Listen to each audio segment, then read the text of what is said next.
Can you hear me now? Yep, loud and clear. Loud Okay. and clear. Perfect. I'm gonna turn my mic back off for a sec. All right. Just tweaking Instagram right here.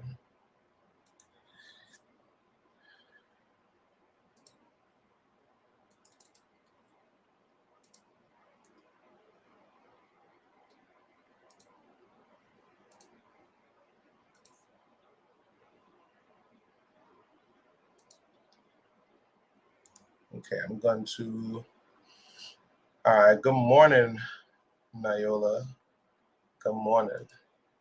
I got to edit something on the back end just now. So, y'all give me like 1 second.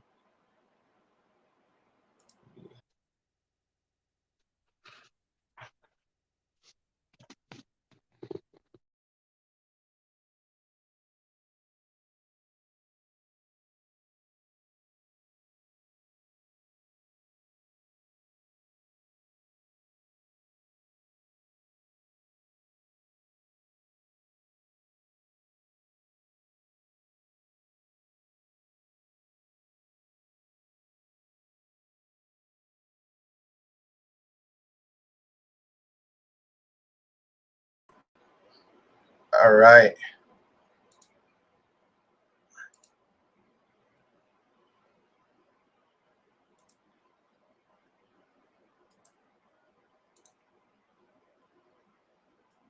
All right. Pam, can you hear me? Yes, I can hear you. Okay. All right. Perfect. So let us jump right in. I could actually see it now. Things are up on the screen. And okay, perfect. So, good morning, first and foremost. Good morning. Neil, I know you're over there in the office, so good morning to you too. I am not sure if this is recorded. I really hope that it is. Okay. Says recording settings are disabled when live. So you know what? That is absolutely no problem.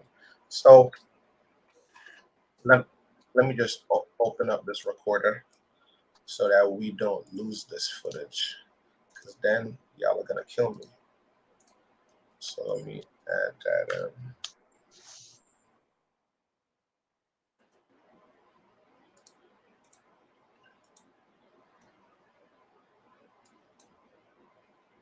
All right, there we go. Loud and clear. So let's continue. So we are in day 4 of the 5-day marketing challenge, and we missed a day yesterday. So what we're gonna run through today is pretty much everything from yesterday's topic, which would have been how to find leads, to today's topic, which is going to be now that you find your leads, how do you have a conversation with them?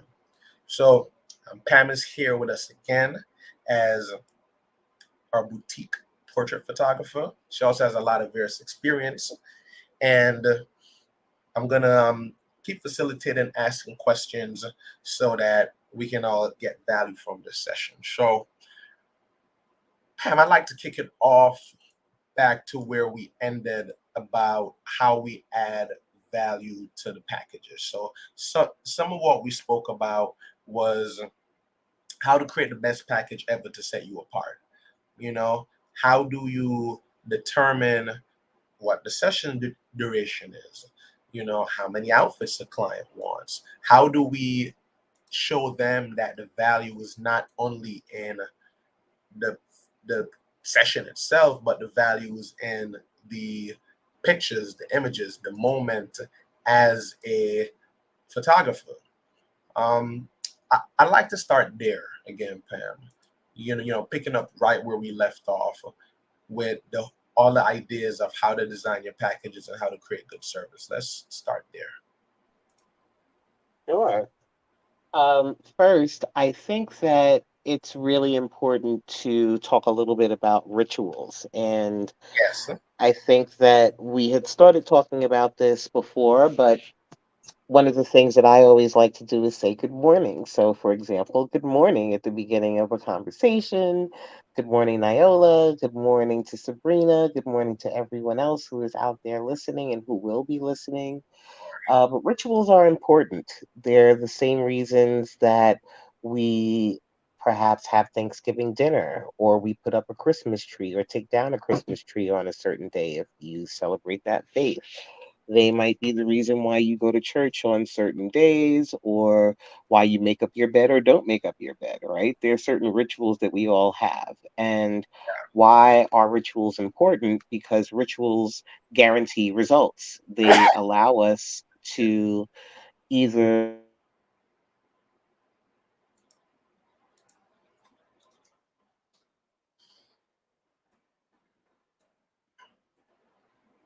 Pam, still here? doing is also practicing doing a ritual. And one of the rituals that we do, or things that we should be doing every single time, is trying to get information from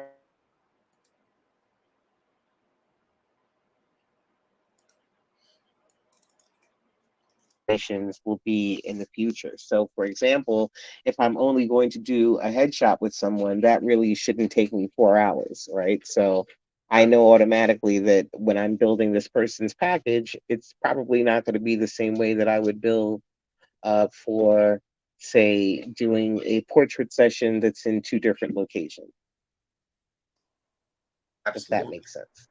No, it makes perfect sense because each situation has to be treated differently. And I think when a client comes in, like busting through the gates, and they're like, hey, how much are your prices? It's like, wait, like, good morning. What would you like to do? Because I think them asking the price, it assumes that they know what they want.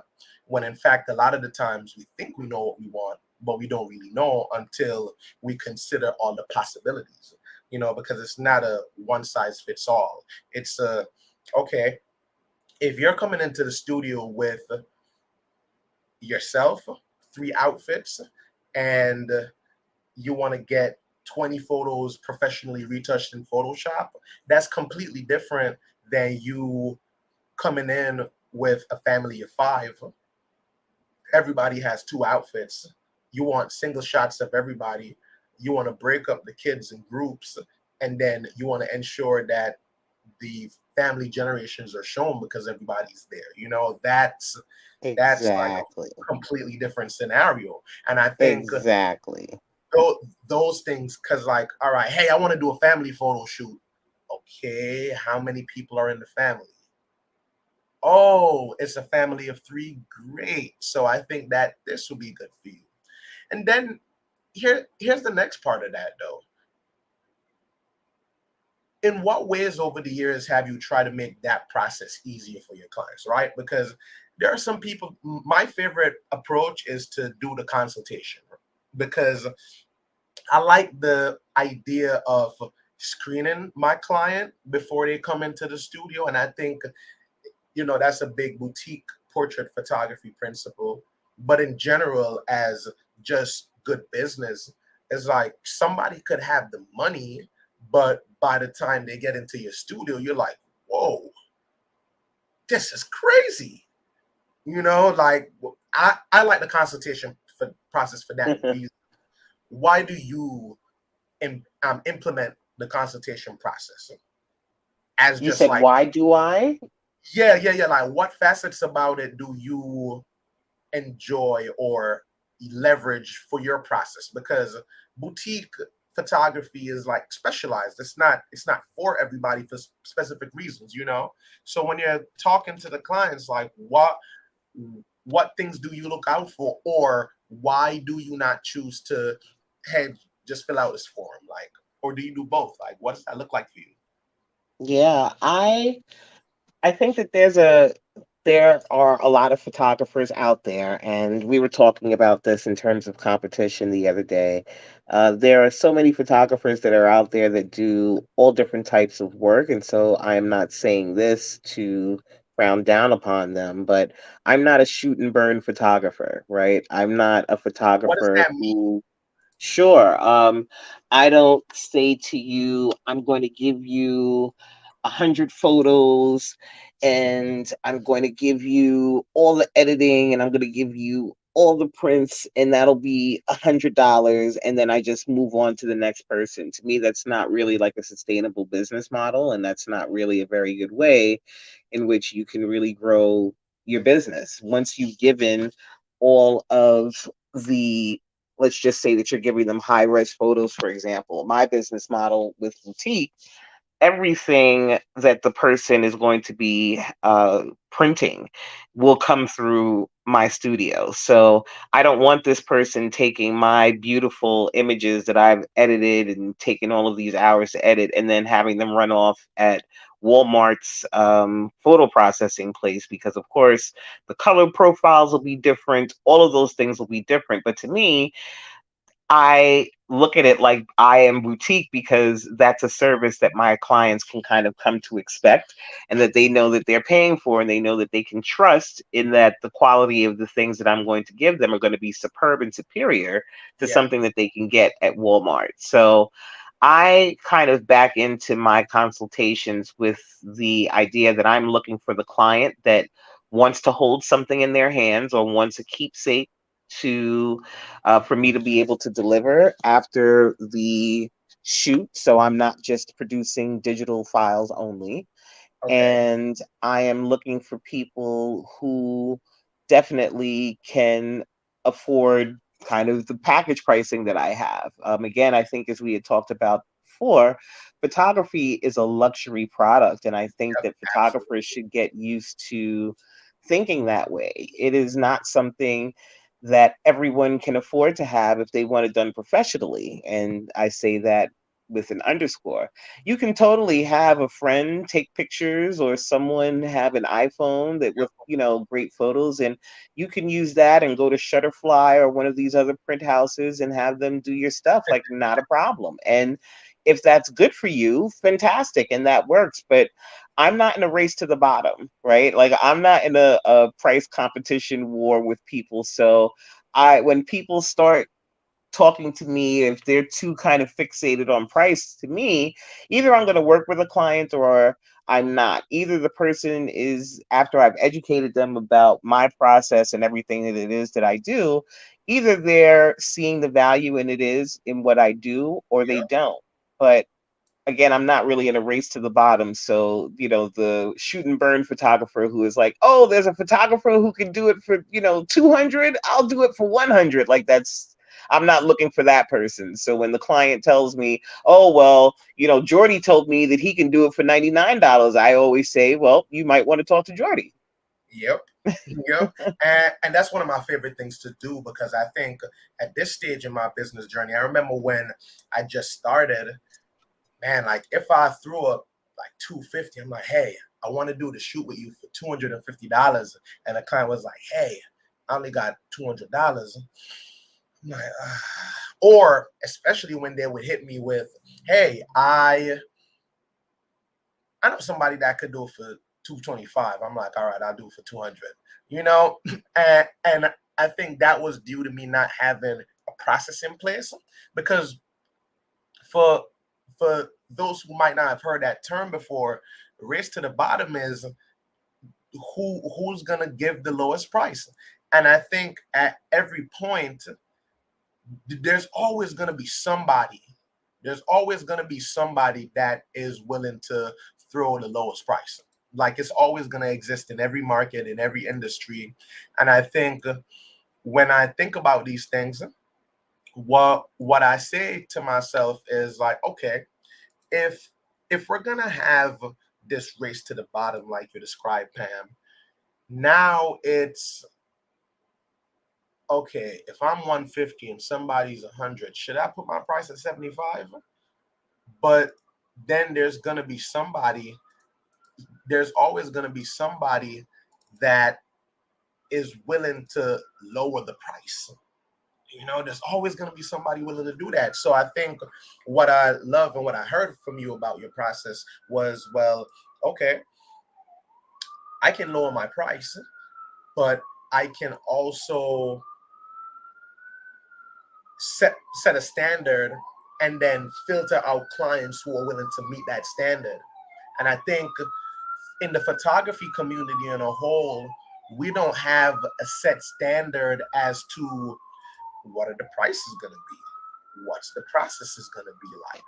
And I think in some of the research that I've been doing, what I've noticed is there might on like in a lot of photography institutions, they really primarily focus on you having a great photography education as far as how to take a photo, how to do composition, like the skill of photography, right?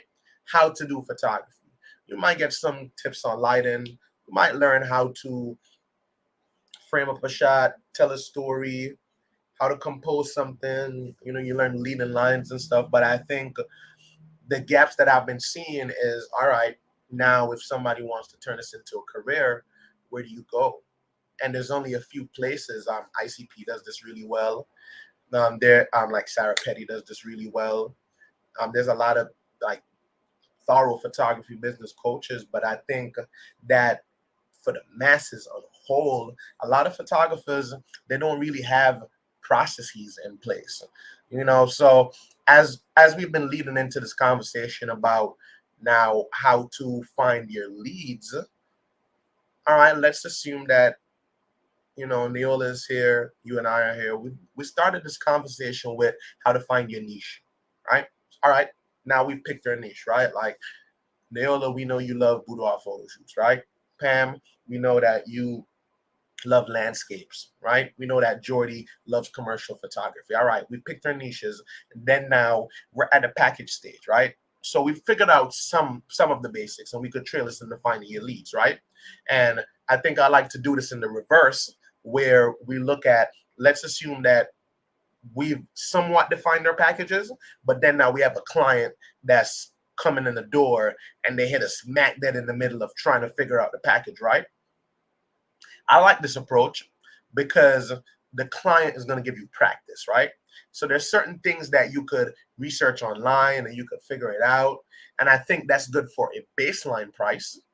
But then now when the client comes in, I think now you could think about some of the problems and the solutions and things that we drew up to look at this, right? So the client comes in and let's say for Neola, let's use Neola as an example.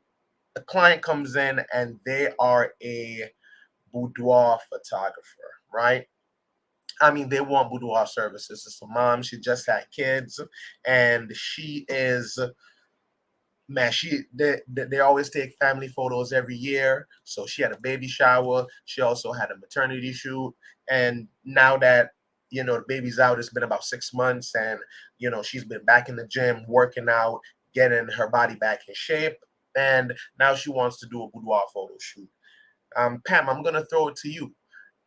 With all these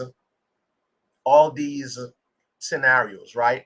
How now would you approach a client like this with everything that I said? And I could write what I said out loud on the screen for you so we could keep track of it. Would you like me to do that? Yeah, let's put it on the screen too, because I think that that'll be helpful also for anyone Sure. who is watching this later. But Of course. um, I think that if they came to me and let's just say that I was only a landscape photographer, right? And someone comes to me and they're telling me that they want to do they want to do boudoir for some reason.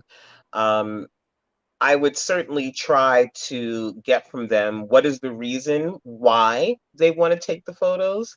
I think that you have to, it's extremely important, and I think a very important part of sales to get the person to identify with you and to tell you something that is personal. And this actually, it really works very well. But usually if you get the person to open up and talk to you, and I think being a photographer, you also have to like people. I think that you are definitely a lot more successful as a photographer the more you like people and talking to people, because the more you talk to them, the more you'll find out about their needs, and Yeah. they will tell you in a lot of different ways. Oh, I'm taking these pictures because, I just had a baby and I don't feel so great about myself. And so you can actually use that information in the shoot. You can say, oh, wow, you look so beautiful. This is nothing like the way you thought of yourself last year. Oh, my goodness, I can't wait till you see that. There are different things that you can do to help that process along. So I would definitely say tapping in emotionally and showing empathy towards the client, but getting them hooked in by getting them to tell you something personal. So it's usually something along the lines of, well, why do you want to take these photos? I always ask people, have they ever had professional photos done previously? uh, that and if they did, I asked them to tell me about what was their last experience, because that usually also gives me a lot of information about what they expect. If they say to me, for example, and this has happened to me, the only photos that I ever have had taken were the photos that I took during my class photos, Wow. every year for school. Like, that's my experience with a professional photographer. That gives me a lot of information about what their expectations are and what they think about this process is. Yes. They might be used to thinking about it in packages and pick a 5x7 and an 8x10. Like, that might be what they're used to. So that might mean that I have to do a little bit more education on my end about what my services are and what value that I bring to the process. But really asking a lot of questions about what they need, why they feel the need to do this, how soon do they want to do this, is there anyone else who is helping them with making with making the decision. I like to ask things like that. Yes. Yes. I I love those questions because I think asking the questions like that, it sets you up to get to know your client more. And I think one of the common things that I see from a lot of my counterparts is they do not spend the time really getting to know the needs of their client. And to build upon that, I'm actually just gonna overview a few concepts that I'm just gonna pull this directly from my consultation process that I actually used. I use this process all the time, and I think you guys would definitely get a lot of value from this. So I I'm gonna pull up my consultation process, and I'll just read a little bit of it from you guys. I think this will be really valuable. So I'm gonna hit the screen, and I'm just gonna share a new screen, and then all right. So I'm gonna pull this up for you guys. So this is the new client consultation process that I have. And real quick, I'm gonna draw you guys' attention to this part, right? The to just tie everything that Pam said together so that those of you who are watching and taking notes, that this could be relevant to you guys and you could just see it, right? So the objective of these consultations is to understand the client's vision, identify their past problems, like Pam just said, sell them on the photo shoot experience, and address their concerns. So what Pam said was like, hey, tell me about your last experience. And now she's realized that the last set of pictures that this person took was during school, and probably means that they don't really know what the photography process is like, right? um, Sometimes what I also ask too, Pam, I'll say, hey, tell me about your experience working with a professional photographer. And I say that because in their mind, I'm qualifying them to understand that, hey, I'm a professional. So just like if you were walking into a doctor's office, I'm gonna let you know that, hey, I offer a professional service. What are you looking to do, and have you ever worked with a professional before? And here I have that this process is crucial for pre-qualifying leads. I want to highlight that, right? Pre-qualifying a lead means that you ask yourself this question: do you want to work with everybody? Right? All money is not the same. So pre-qualifying, you could send somebody a link and they go to your website and they book into your studio. that model works as well too. But what Pam and I are discussing, this whole concept is talking to people who are special clients for us. Not anybody, not every single person that walks down the street, you know? So this is for when you're now looking to command more premium prices, when you're getting to know them, when you're building rapport, when you're locking in to understand, do they deserve to work with me, as opposed to, man, are my prices good enough for them? No, are they qualified to work with me?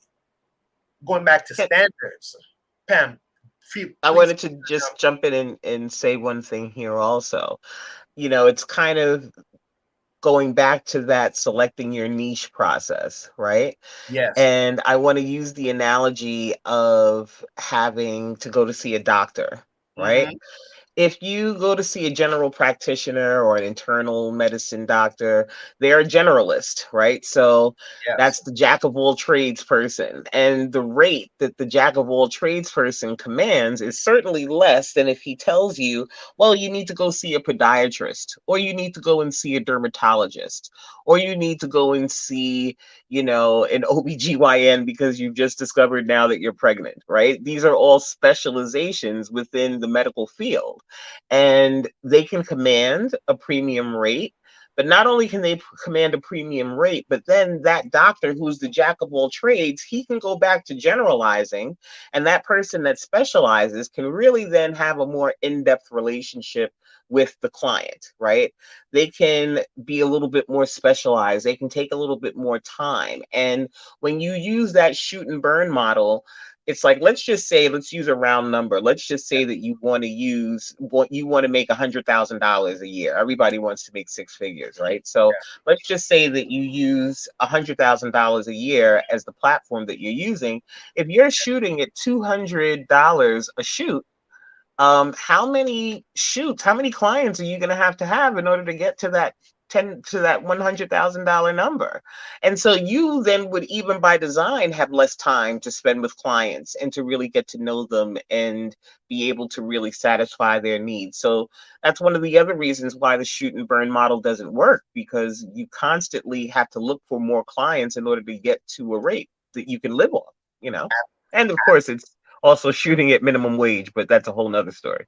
Oh yeah, right. Now that's gonna go into, all right, when you break down the numbers, are your prices matching the lifestyle that you want to live in? That's a whole different conversation. But I think it's a good point nonetheless to even throw into this, right? So let me keep it going, right? And then we're after this, Pam, we're gonna jump back to leads, and then around the like 10:55 mark, we take a 10-minute break, and then we get back to everything. Okay. So right here is now, all right, how do we conduct the first call? This is a template, everybody. This is my framework for how I handle situations like this. So how I conduct the first call is, first you want to clarify why the person is here. So a client will come up to you and say, hey, yeah, I just want to figure out more information about what you do. That's a cover up, y'all. What they're like, do they go calling around people all day to figure out what they do? No, they're figuring out because they have a problem. Typically, they want a photo shoot. That's why they're calling you, right? So if any client that contacts me in my company, what we do is we always assume that they want a photo shoot. If you've signed up for the email newsletter, if you've signed up for a Facebook ad, if you have figuring out it, if you're figuring out how to, man, I lost my train of thought, but when they're calling us, what we assume is, all right, you're looking to buy something. Now, what we need to do is figure out how to get you there, right? So now we do this thing that we say we label them with a problem, right? What does that mean? I'll cover that in a minute too. But what that means is, hey, if you're coming to talk to me, you have a problem. So when I clarify why you're here, now I'm going to say, okay, you need a photo shoot. Why do you need a so that might look like, hey, so why do you want to do the photo shoot today? Okay, great. you're looking to do this because of X. Now, when Pam asks, hey, tell me about a session that you had recently, overviewing their past pain means that, okay, if you had a photo shoot with that photographer before, why are you coming here? Can't your previous photographer get what you need done? You don't need to come over here because look, I'm expensive. So maybe you should work with your photographer. Hey, like, tell me about your last experience. Tell me about your experience, or tell me about your last experience working with a professional photographer. Oh, wow, they told you that the pictures were going to come in a week and they came in 3 weeks. Man, over here, we have a 5 to 10 day guarantee that you're going to get your photos. If you don't get them within that time, you're entitled to a 50% refund or a photo shoot credit towards your next photo shoot, right? Depending on how much of a hit you're willing to take in the eyes of your client. But when they say that, what we kind of looked at in our packages was, okay, what problems do the client has and how do we fix them? Then you sell them on a vacation, which is you tell them. So when airlines are selling you flights, right? They don't sell you the flight, they sell you the vacation. They tell you, hey, once you land in, in, in Dubai, it's a beautiful city, it's clean. You get 50-carat gold steak, great experiences, amazing photo opportunities, and a great time to connect with the one you love. Only for a round trip ticket price of $1,000 and up, right?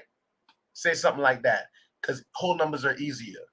Now they're like, oh yeah, man, I want to get to Dubai, but the ticket to get over there is your photography. Your ticket. So when a client says, hey, I want to do, let's go back to this example, right? Let me go back to this example, right? Our mom that just recently had a baby, she worked out after the shoot. She regularly does family photo shoots and she wants to do a boudoir photo shoot. The boudoir photo shoot is her vacation.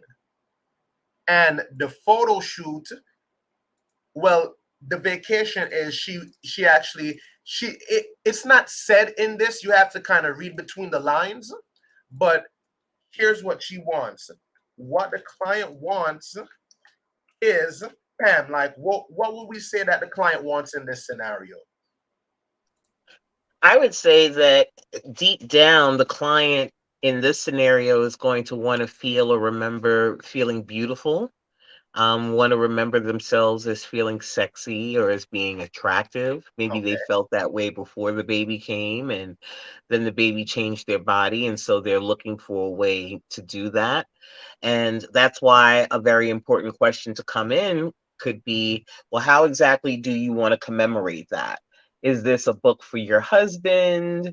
Is this something that you want to see a huge image of yourself on the wall when you come in? Like, what would make you feel more beautiful? And you see, by asking them questions based on what they've said, they're telling you more personal stuff. The more personal stuff they tell you, the more, even when they get off the phone, if they say, I have to think about it, they're going to feel like, wow, now Pam knows all my secrets. Like, Pam, I've divulged all of this like personal stuff to Pam, and no photographers ever asked me those questions before. Like, so I think I should go with her, even um, from a strategic level, just getting them to talk about things and talk about their needs and their emotional parts of it will usually help the sale.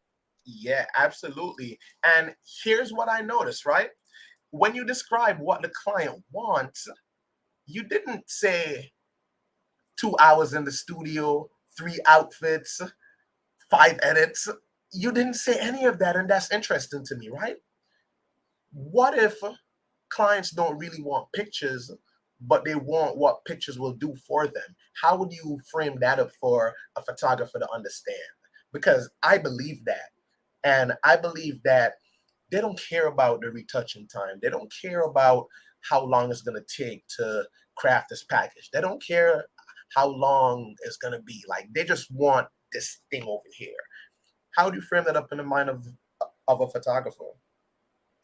I always start out my consultations by sharing with them that either way, at the end of this conversation, they'll have a very clear vision on which way they should go, whether they should be going with me or whether or not there's another photographer out there for them. But they'll definitely have a better sense of what it is that they want at the end of the conversation.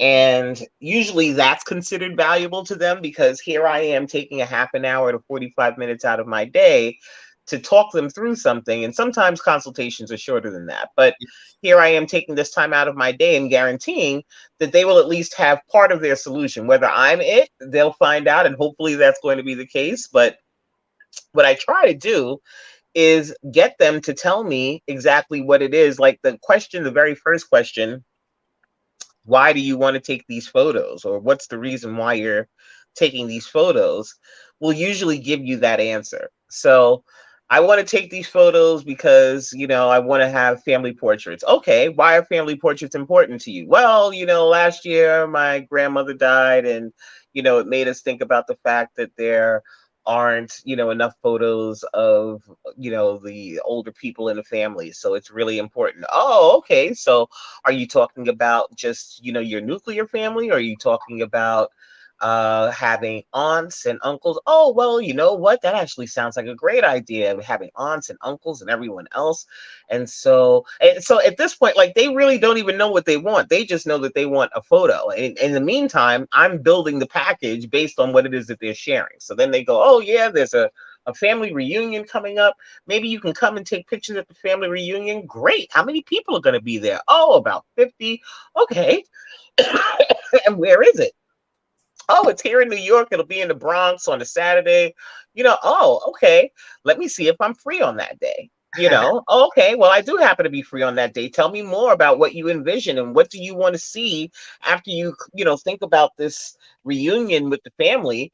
What is it that you would like to have in your hand to remember this day by? Oh man, I would really love, I'm not sure, but I know I want a picture, an 8 by 10 of some sort. Okay, let's Mm, talk a little bit more about what you want. So we're yes. talking about the family. Tell me why this is important to do now. Tell me, you said that you want to do this now. Why is it important to do this now? Well, because somebody passed away not too long ago, and we want it to be important.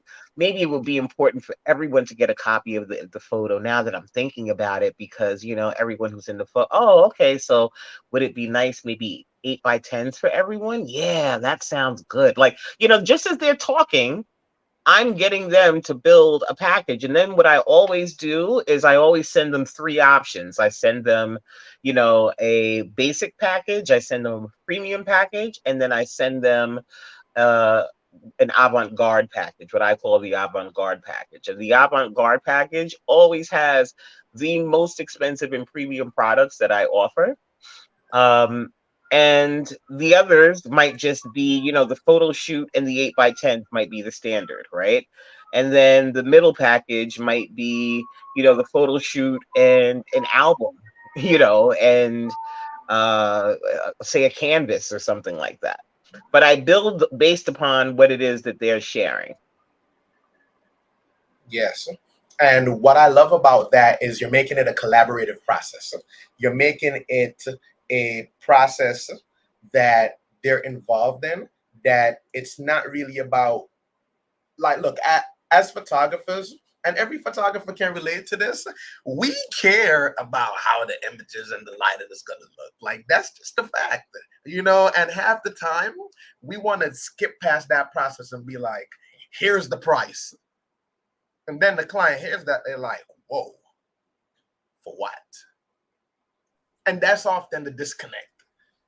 They don't. I want to just interject another thing too, like where we add value, where I think it's not necessarily said, but like people will say, well, I want to take pictures, how about we do it at 12 o'clock noon?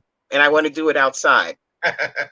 And you can say, yes, listen, I can definitely do that. Let me find out if that park will allow for permits and everything else for me to bring my lighting equipment, because, the permit will be an additional cost. Or perhaps we can move it to the golden hour, which is usually a much better time to take portraits anyway. Ooh, And talk, a lot talk. of my clients have been very satisfied with pictures. Let me give you a few examples, and I might send them some or tell them to look somewhere on my website. Absolutely. And then I'll say, the golden hour is usually a much better time to take photos. And they go, oh, I didn't Mhm. know that, or I didn't think about that, or, oh, that's a great idea. And I love sunsets. And, who doesn't love a sunset? Right? Everybody loves the sunset.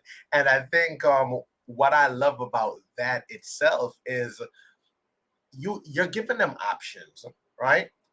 And I'm gonna turn the screen back over here before we close out this first chapter, and then we pick it up after leads. But let's look right here, right? So to just reinforce what Pam said, right? So we explain away the concerns, right? To tie back to what Pam was saying, it is okay. What do you envision, right? And if in any part of their vision they come up with, yeah, I would like this, but I'm not really sure if I have the budget to afford it. That's now like, hey, let's not talk about budget right now. Let's have a discussion around what it is that you really want, right? That's what I mean by explaining away the concerns. So you put one, never assume that you know what the client wants. Like yes, like the client is gonna come in and they're gonna tell you like, hey, I want this, and you're like, yeah, I don't think you know what you want, because look, like if you imagine you went into the doctor one day and you told the doctor, hey, my head hurts, give me Tylenol, and then the doctor gave it to you, right? Imagine if the Tylenol didn't work, right? Or if like you said you had like you broke your ankle the other day and then the doctor gives you NyQuil. It's like, sleep the pain away. Right? Like what does that even look like? And that's what we do a lot of the times when a client comes and says, hey, what's your price? You're like, this is what it is. Remember that doctor analogy, right? When you go into the doctor and you tell the doctor you have a problem, the doctor is like, okay, let's run you through a series of standard tests. Let's check your temperature. Let's check your blood pressure. Let's check Those your rituals again. Here we go with the rituals, rituals, right? right? Rituals. I love that you inserted the word there, Pam. Rituals, right? We need to make this a ritual, right? Like if they don't remember anything else that we say, remember the ritual, right? And then now let me go back to the next tab. I want to just go through these 2 points, right? And then I want to really drop this on you guys. Please, if you're at this part, you really want to write notes on this. Then you reinforce their decision. And this is after they give you the money. But let me go through. We're not even at collecting money yet, right? But here's the map, right? You get a sense of why they're doing the photo shoot, dates and potential times, who will be present, who is going to be in the studio, is it going to be outdoors, where is it going to be, and I'll give you guys some questions that you could ask as well too. Listen out for future plans that the client has as well. That one is always a big one. Then now you follow up with until the client confirms the date or isn't interested anymore. Sometimes we get inquiries and we don't follow up, and that's why a lot of us don't make as much money as we can. Let me keep going, right? So now here's the procedure. So when we're getting clarity from a client, you want to clarify why the client has sought our services. Here's some questions you could ask. Hey, what made you come in today? If you want to start it off really casual, you get on the phone. When I get on the phone, first thing I say to somebody is, hey, what are you looking for today? And I'm actually going to make a live call for you guys so that we could have a look at this in action together, because I got 2 inquiries um yesterday. So I'm going to give them 2 calls so that we can put this to practice so that you guys could see these principles in action. Then we have, like, what's your goal right now? Like, why do you want to do the photo shoot, right? Why is this important to you? What made you reach out to me today? Another question that I like here is, so after they've told you what made you reach out, you recap what the client said and you confirm their goals and expectations. For example, if it sounds like you want to do these pictures because you had a great pregnancy, a lot of support, and then now you snap back into shape. Does that sound right? Yes. I'm warming them up to give me their money, right? Like that's what it is. But you're getting really what it is. Sometimes I think as photographers, we forget that we do business with people, right? People have the same emotions that you have, the same problems that you have, the same things that you have. Now, in this boutique experience, right? In this experience where we're guiding clients to a solution, I always think it's, and guys, if you have any questions, put the questions in the chat so that we can answer them, okay? I just want to drop that there. But when we walk clients through a process, it does a lot of things in their mind. One, they're like Pam said earlier, wow, they're spending 30 minutes like talking to me. Wow, I actually feel like this photo shoot might be more achievable. Then now you go into looking over their past pain, right? So we shared this question earlier. Tell me about your experience working with a professional photographer. I I love this question too, right? Before I get on a consultation with anybody, I send them my portfolio. And then when I get on the phone with them, I ask them, hey, what makes you think that we're the best company for your project? Okay. You like the level of storytelling in my work? Amazing. That level of storytelling happens because I spend times doing phone calls like this. Would you like to find out more about the experience? Yes, Jordy. I'm like, okay, great. What else have you tried? Okay, you work with that photographer, and that photographer said they were going to get you the pictures back in 2 weeks, and it's 2 months. Wow. Is this the only thing that you've tried since then? Okay, great. The reason, here's what we guarantee to all of our clients. When you work with us, you will have your pictures within 10 business days or less. Guaranteed. No questions about it. No matter the workload, no matter the season, no matter the reason. 10 business days or less. Standard. Also, okay, the past failures aren't your fault because people don't like to feel like they're blamed. Life happens, but you choose what to do with it, right? So it's like, hey, look, I know that photographer took 2 months, but it's not your fault. Throughout my process, after the photo shoot, we're gonna send you a text, let you know that we started working on the pictures. Afterwards, in 2 days, I'm gonna let you know when I uploaded the photos to the drive. 2 days later, you're gonna get another email with a link to the gallery so that you can start picking your pictures. And if you don't get that text from us, you take off 1 star off our Google review for every day that we miss in the process. Do that. Because I think sometimes we need to hold ourselves accountable to something too. Why does your turnaround time have to be 3 weeks? Yeah, cause like that, I like that's how I do it. No, like what if I tell you that there's people out here turning around pictures in 3 business days, 5 business days, next day shipping, if if you allow it, right? How competitive are you if you're doing it's 2 weeks because that's my process? Yeah, like it could be your process. And I'm not saying that you have to do 5 business days. I'm more so saying it that when you're thinking about how you want to design your business, it's a conscious choice. You can choose to be Amazon, or you could choose to be Trader Joe's or Key Food. They all work. But it depends on where, if you're doing commercial work, you better be on your P's and Q's.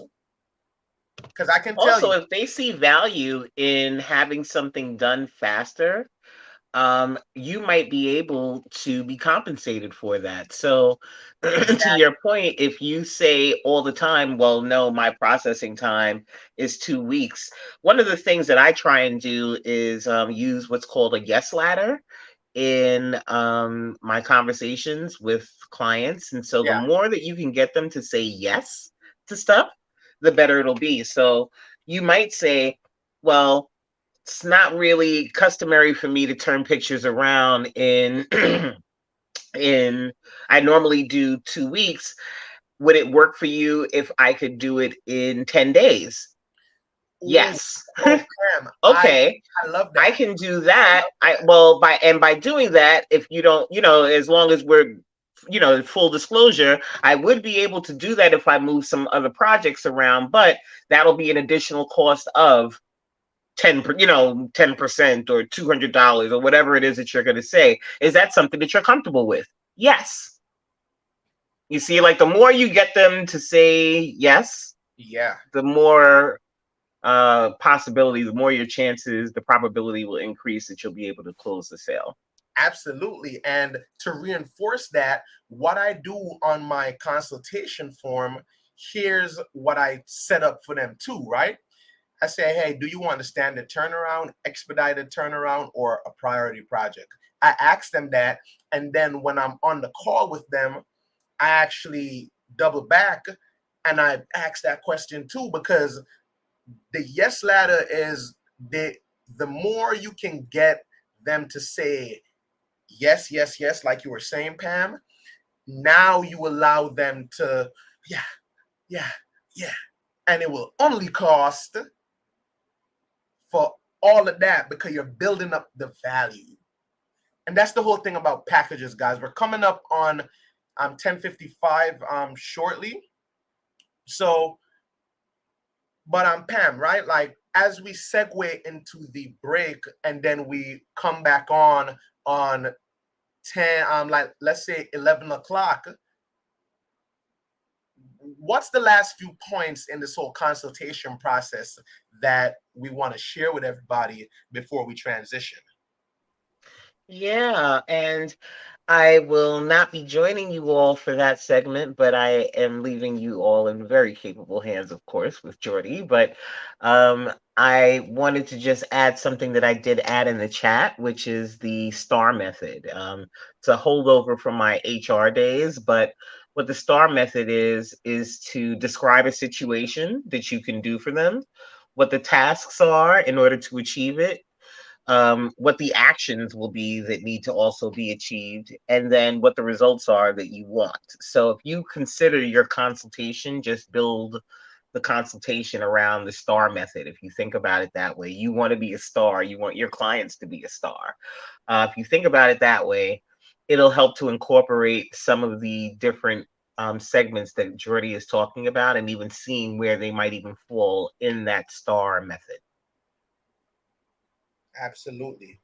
Absolutely. So the situation, task, action, and results. So the situation, Pam, what would a situation look like? The situation itself is the consultation and what the client wants, and finding out exactly what it is that they want in order to be able to produce whatever the result is. So it's really finding out what those needs are and really aligning that with whether or not they're a good client for you. So I'd say that's the situational part. Yep. Right. I'll say aligning with your values, right? Yes. And then let's do T, the task. Sure. Tasks might be um, location, scouting a location, or if you don't already have a studio, booking studio time. Getting some of those logistical things in there, whether or not the person is going to be hiring a makeup artist, some of those things.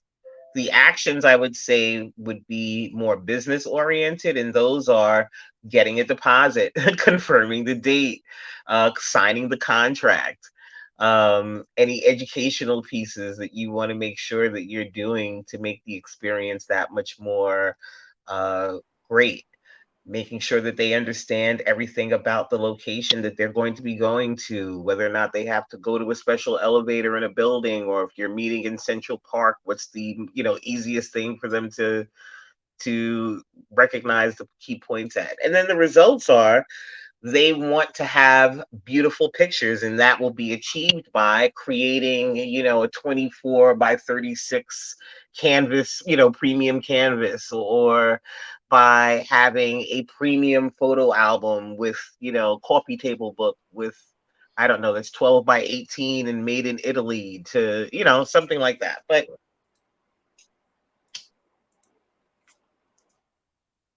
Exactly. I love that, Pam. And everybody, so we are going to be taking a short break right now. We are going to be getting on back at, let's take a 10-minute break. We're going to be resuming at 11:05.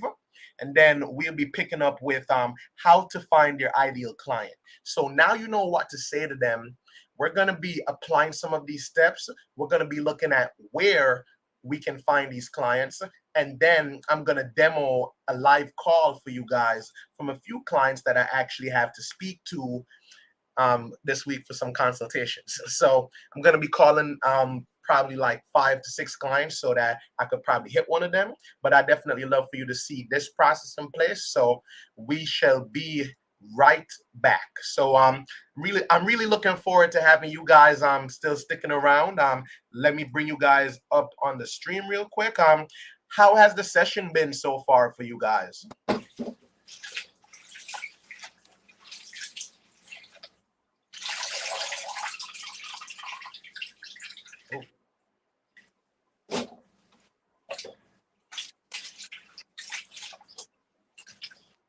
All right. Hey, Jordy, the session's been great. I've been getting a lot of tidbits in between patients, of course.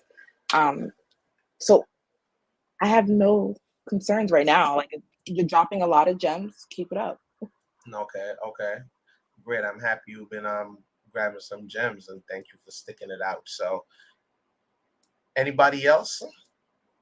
Anybody else any thoughts? Gene, I saw you just joined us recently. What part did you catch?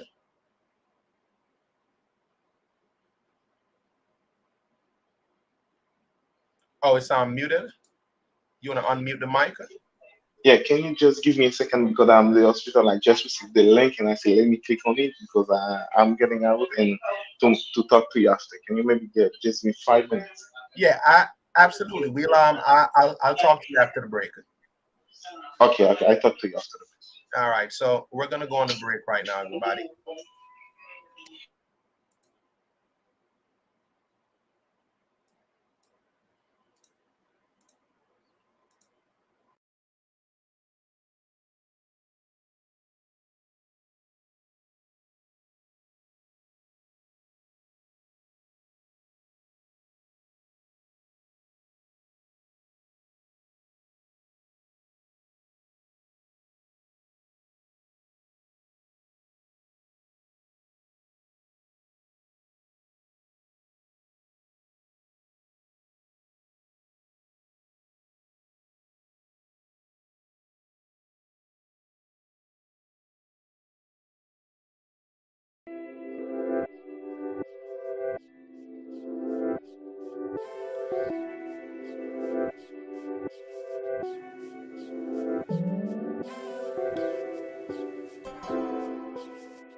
Get into Studio 54. I want to dance.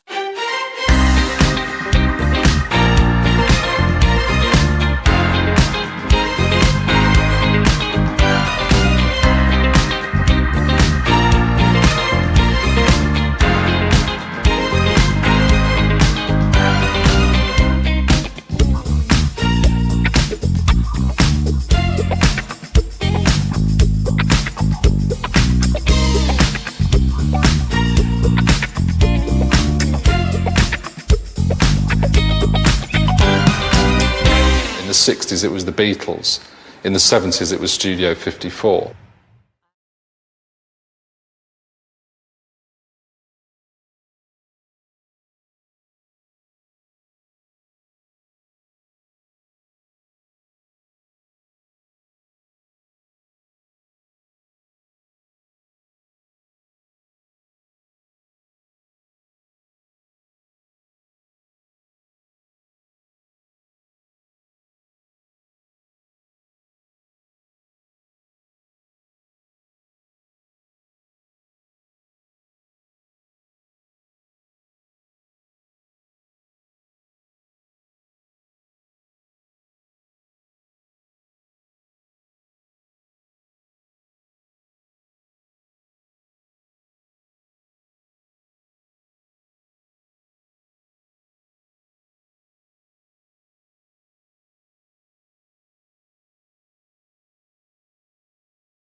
All right, everybody, we are back. We are back and live, back and live. So 10-minute break was good. Now just gonna get back up here to business. So let me see. How can I edit? Edit.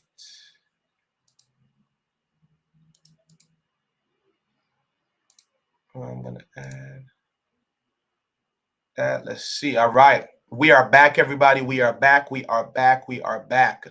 Um, so far, what we've been speaking about is how to talk to clients once you get them in the door, right? That's really what our conversation has been centered around.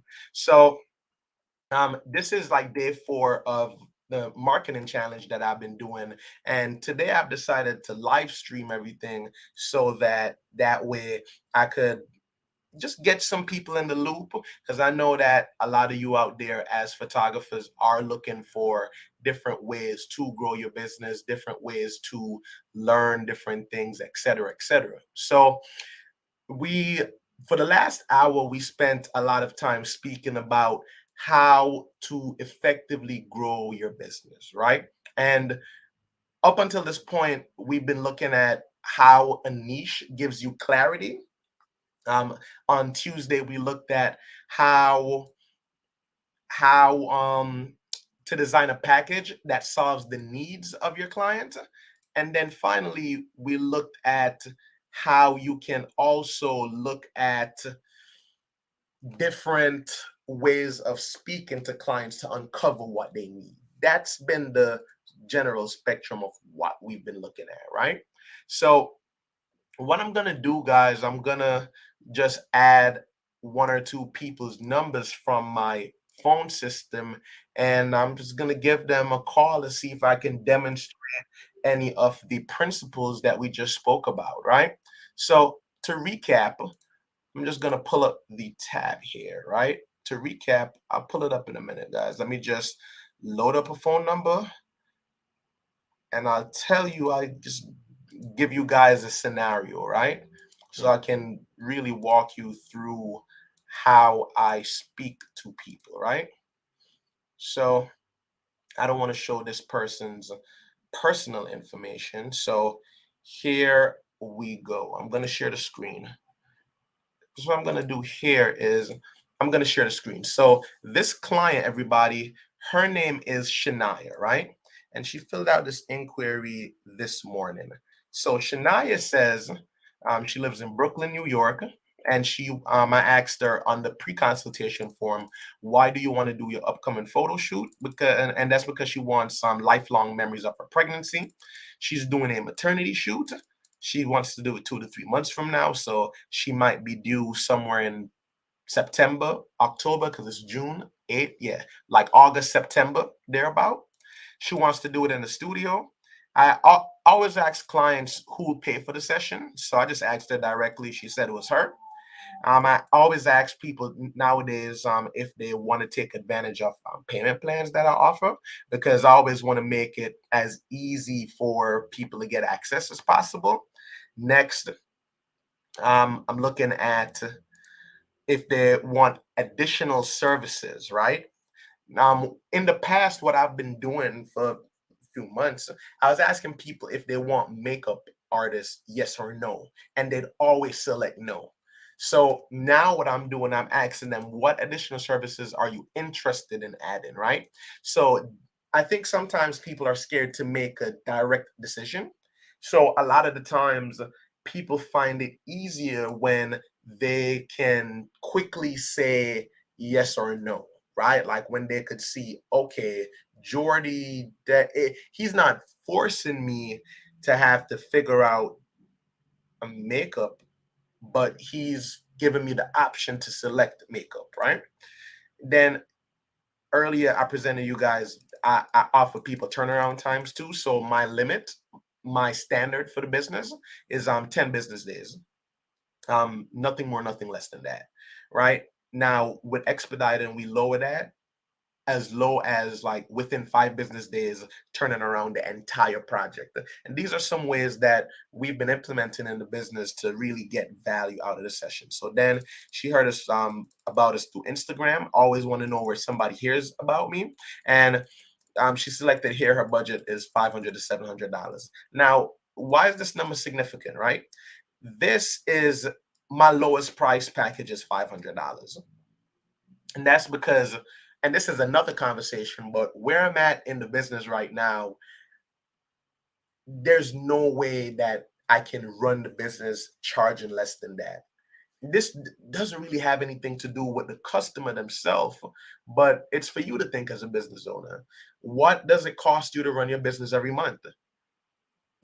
Make a list of all the things that you have to do, and I'll give you a scenario for myself, right? Let me just make a list on my pseudo whiteboard, right? I'll share this tab, right? So here I'll say, okay, what does it cost me to run my business. And I'll see what you guys are dropping here. Budget ranges greater than set prices, making your lowest package look cheap compared to absolutely, man. That's exactly what we're doing right here, right? So then now, and we call that technique price anchoring, right? So I'm just setting their expectation. They can't expect me to charge less than $500 if I set the expectation up front, right? So now I ask them, all right, and this is just a quick aside for you guys, right? What does it cost me to run my business? And this is one of the things I factor in when I'm making my prices. Software, equipment. And remember, this has nothing to do with the client. Clients don't care about your software or your equipment. They just care whether or not you're going to get the job done.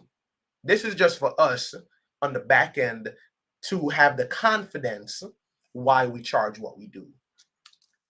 Skill level, education, certifications, insurance, team members, right?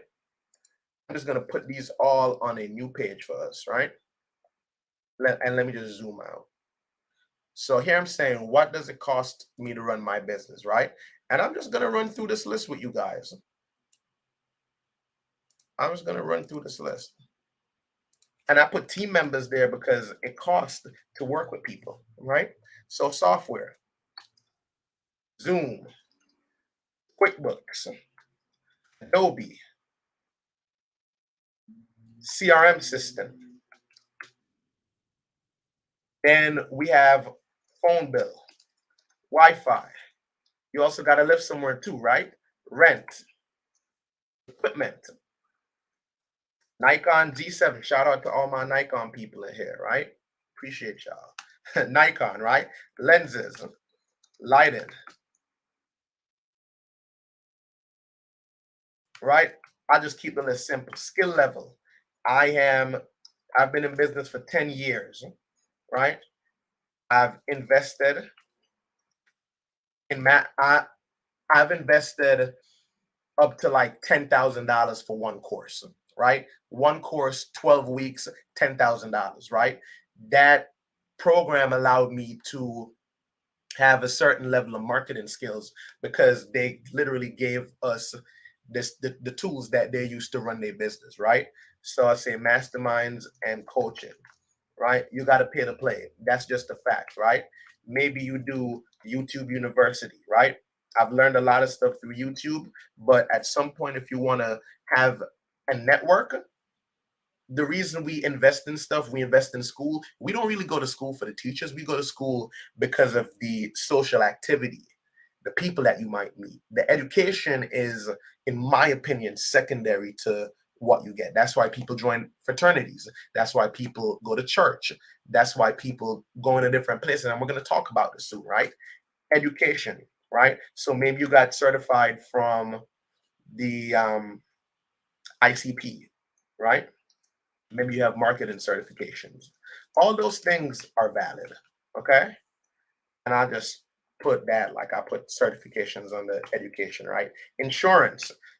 As business owners, like if you're doing commercial work, where like there's a lot of scenarios where you could be liable for something. So you want to think about liability insurance, okay? What if your equipment breaks on set? It's happened to me. I've had a 70 to 200 fall, crack, split my camera up in two, and then I had to make a GoFundMe campaign. I don't want that to be you guys. Then team members. On my team members, I have an operations assistant. I have 2 full-time editors. I have one that retouches, so I'll say 1 retoucher, and then I have 1 event photography editor, right? Then I have a videographer. Then I have a video editor that I work with. And there is like 2 stylists that I work with, right? 2 stylists that I work with, like go to all the time. Then I also work with a brand manager for different projects. Then last night I was working with a social media strategist as well. Right? And then these are some of the people that I work with on a regular basis, right? Now, I'm not going to paint the picture here that they're on payroll. They're not. I work with them as contractors. So as projects pop up, we meet and then we work. The only person that's full time is this one person right here, along with myself. Well, I'm more so say they're part time, but they impact the business significantly, right? This is the only person that really sticks it with me day in, day out, right? And that's like a full time assistant, right? Everybody else I work with on a contractual basis. The next full time person that we're going to hire is going to be an appointment setter. So, you know how the doctor's offices will call you to remind you of your appointment when it's going to come up, right? That's kind of what the appointment setter does in my business too. Right now, I'm the appointment setter, but you know, like that's how it goes. So this client, right, named Shania, I'm gonna give her a call. But this is the reason I'm showing this to you guys is because this is everything that is. I'm thinking about this as I'm running my business, and this is not even the half of it, you know. But there's cost associated with you running your business, guys, and we have to think about that, you know. And um, right here, Shot by Ken said something important. It's important to figure out how to get people to take you serious to start charging more. Well, here's the thing, Ken. We're not supposed to be convincing people to take us serious. All we're supposed to do is present our process, and then by presenting the process, if the client themselves are serious, then they're qualified to work with us. That's the approach I like to take. I don't need I don't need to work with any of them. They're in the market looking for a solution, and I have a great solution, but that's only if you qualify for it. So next over here, what I'm gonna do, guys, I'm gonna share the screen.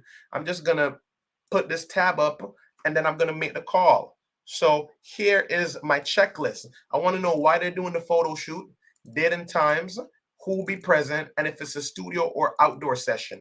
And then I'm gonna listen out for future plans and then follow up until the client confirms. So I'm gonna punch in the first call, and then we go into how do you even find leads in the first place, all right? So I'm gonna make this call right now. Call is loading up, everybody. All right, it's ringing.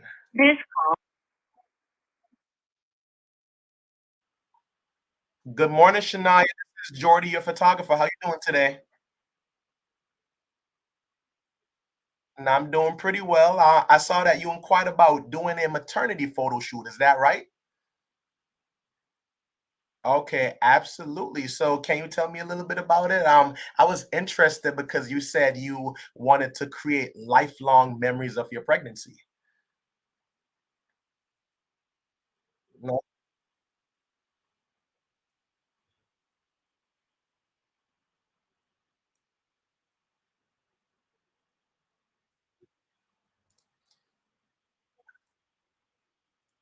Okay, so you're looking for something creative, right? So so tell me, what do you mean by creative?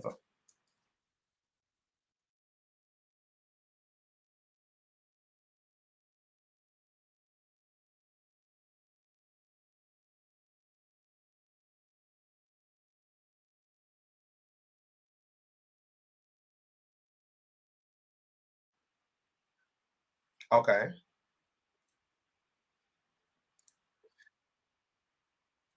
Okay. Did you happen to see that photo that we had on Instagram where the mom was like hanging from the thing? Was that the photo that you saw?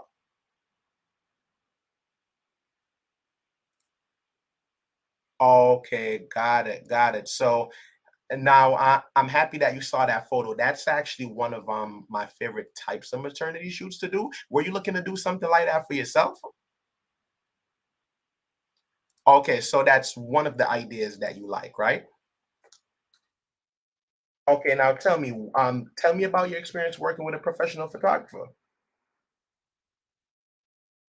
Okay, you've now. So when was the last time you took pictures?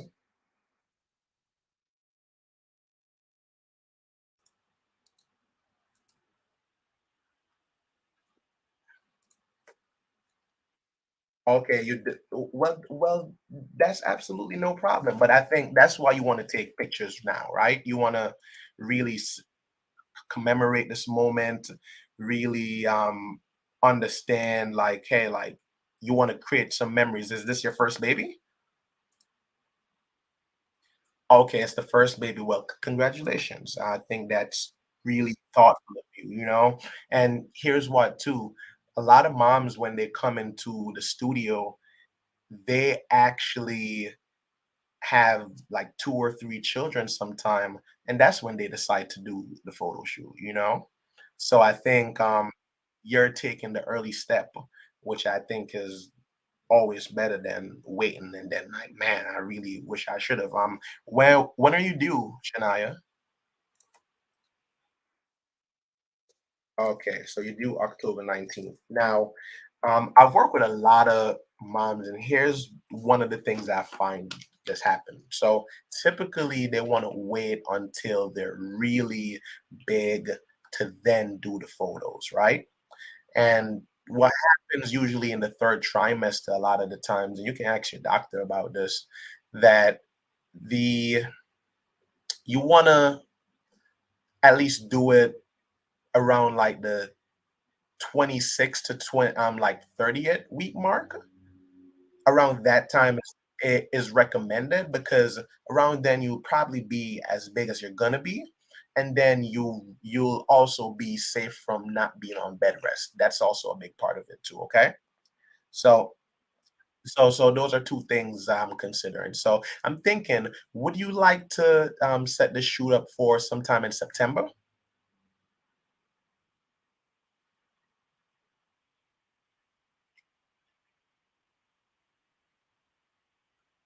Okay, so you want to have the photos for the baby shower, right? Okay. Now, where else do you see you having the pictures?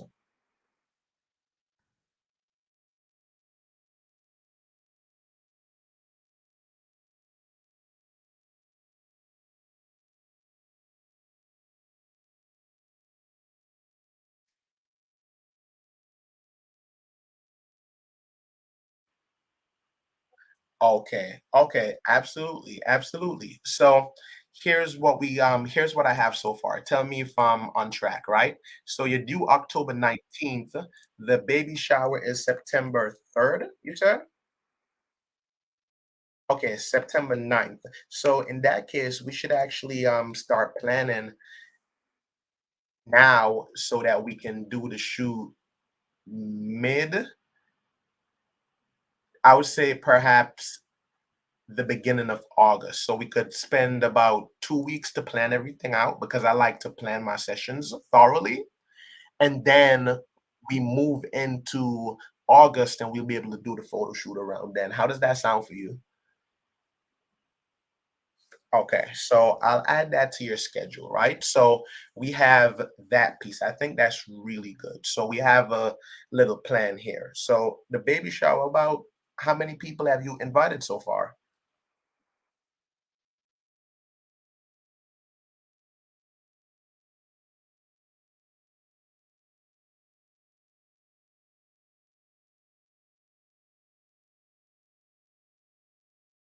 Okay, so it's gonna be a really big baby shower.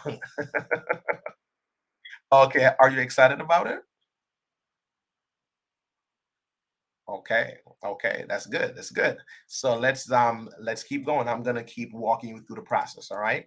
So now that we have a few dates and things in mind, now we actually have a lot of good things that we could think about, right? So you mentioned flowers. I think flowers are absolutely cute. I'll actually text you this maternity photo. Let me see, Shana. I'm gonna text you this maternity photo. Let me see if I can attach it. Now I'm gonna see if I could text you over this maternity photo. Oh no, it's not working. I'm gonna text it to you from my personal phone, right? But but nonetheless, what I'm gonna do, so now that I know exactly what you want, I'm gonna walk you through the process. And then if there's any questions that you might have, just tell me whatever you might want to know, okay? So, um, are you ready? All right, great. So there's three things that I noticed that clients really love, and it really makes the entire process easy for them, right? The first thing is to have a plan.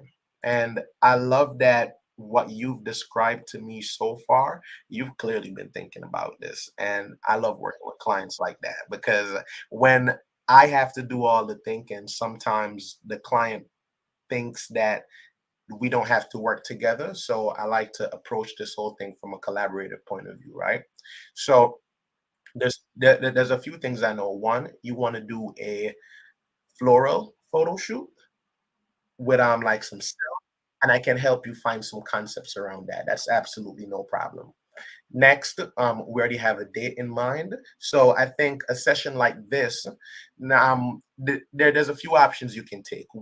Are you interested in having a makeup artist on set, or would you like to have your makeup done by your own makeup artist and then come to the studio? Which one do you prefer?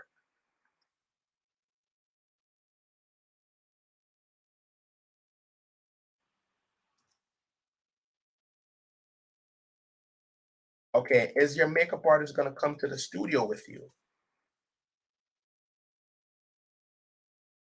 Is your makeup artist going to, how do you plan to do touch-ups if you need touch-ups in the studio?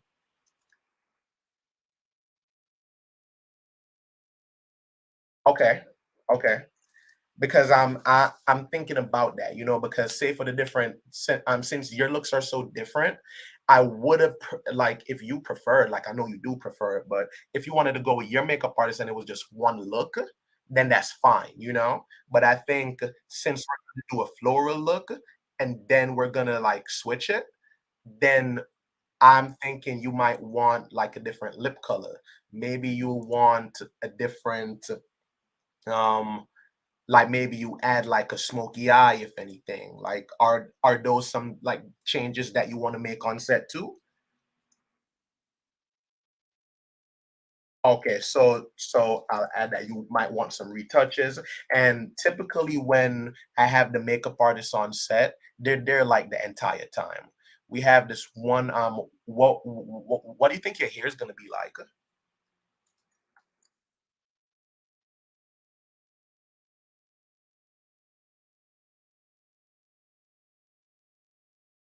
Okay.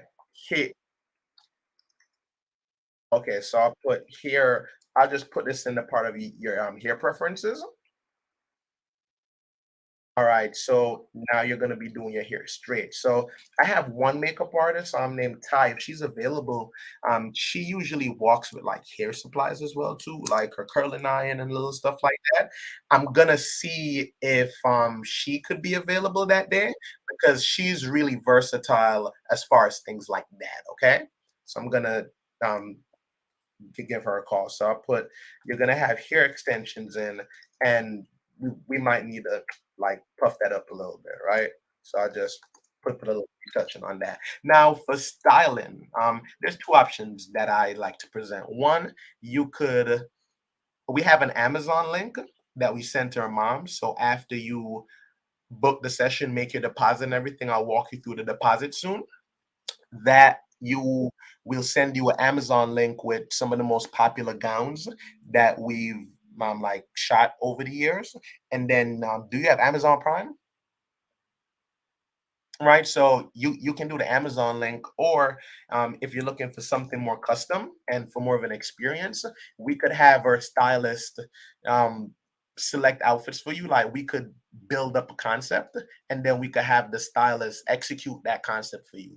Or do you want Amazon link, or do you want a stylist?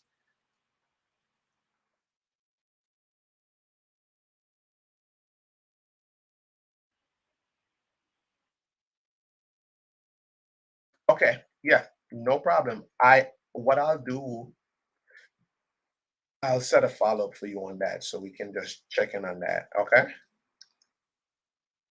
No problem. All right. So now let me walk you through how the deposit system works, right? So for deposits, we take debit, credit, Cash App, Zelle, and if you are looking for payment plans, we have Affirm and we have Klarna too. We take a 50% down. Mhm. Anything that you need, so you can pay for your photo shoot over time too. Okay. So we can do two things. One, so here's one thing I just want to let you know up front. The 50% down payment is non-refundable. And here's why. We don't get anything of it out of a company. We use the deposit simply to reserve whoever we're going to have working on a project time. In this case, I'm going to be your photographer, okay? Because I really want to provide you with a good experience. But we have to reserve the studio, we have to reserve the makeup artist, and we also have to reserve people that um, and the studio itself too. We're very flexible with rescheduling. Okay, so let's say an emergency happens and you just really can't make that day, and then you let me know at least 3 days in advance. Then I'll be able to reschedule the studio with no problem. If it's 3 days or less, typically because other people have tried to book that space, we lose the reservation, and I don't want you to have to rebook. So I just want to let you know that rescheduling is okay. So saying all of that to say, just communicate with me, okay? And that will make everything easy. All right. So now with that, I think with your packages, who else is gonna be in the photos with you? Okay, so it's gonna be your boyfriend. Any family members or just you guys? Okay, no problem. So here, so that actually makes the session really simple. So about how many outfits do you envision you on set? So I know we're gonna do the flower look. I know we're gonna have you hanging from the drape as well too. Did you want to do a third look? Okay, so for now we'll stick with the floral look, and then we'll stick with the gown look. So, well, not the gown, but the cool thing about the drape look, Shania, is the drape look can serve as a nude look as well too. So you could kind of kill two birds with one stone since you're just wrapped in the drape, and that could maybe even be a third look. Okay, so you could actually like that out. Now, since we're going to be doing the session like this, the total session time will be about 3 hours. Okay, and here's what's going to happen. In hour one, you're going to get your makeup done. Okay, by hour two, I'm gonna wrap up the photos of your boyfriend. So ensure that he dresses really nicely and come with the mindset that he's gonna also get some really nice pictures for himself too. Okay. There's no extra charge for him as well too. Like there's no hidden fees with that. Like it's you guys two. I'm looking at the both of you as one. All right. So so I'm gonna wrap up his photos by the time your makeup is done, and then I'm gonna get you warmed up. I'm gonna have you start with some photos by yourself, right? And then he'll be there to support you. After we're done with your set of photos, he's then gonna come back in the fold. And what I'm gonna do during the entire session, I'm gonna direct you guys. So I'll send you guys some videos that I've recorded in the studio, so you guys could get a sense of how I direct and how I move with that and everything. And I'll also text you our maternity portfolio so that in case he might want to see something, he could get some ideas for himself. Okay. Now, now, given all of that, let's say what questions do you have before we dive into the world of payments? Because I know that's the big question of how that part works.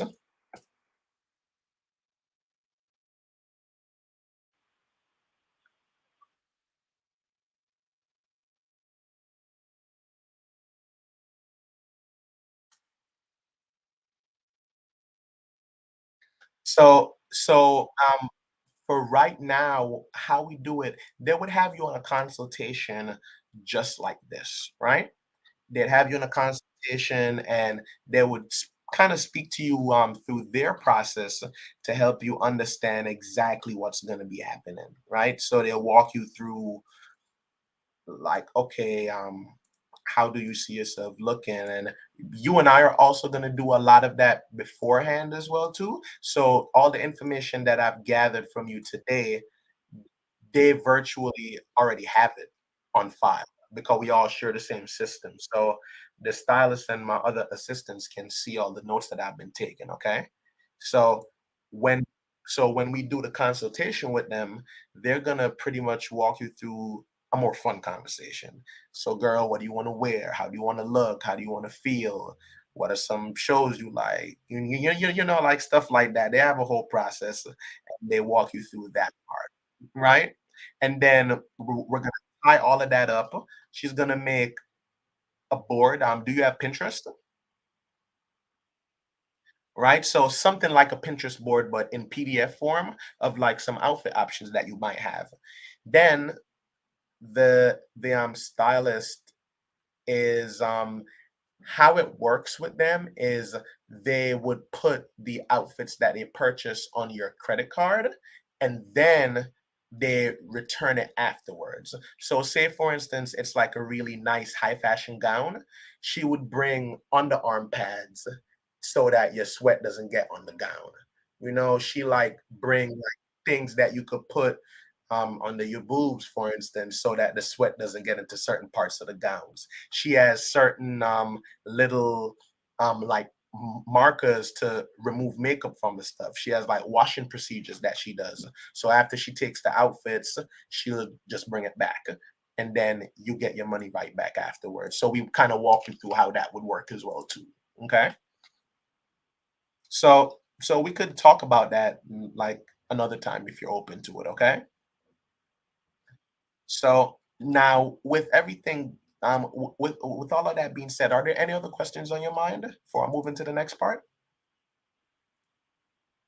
Okay, no problem. So now, your total package of what we're looking at so far, how many pictures that this is actually very important. How many photos are you going to be hanging up at the baby shower?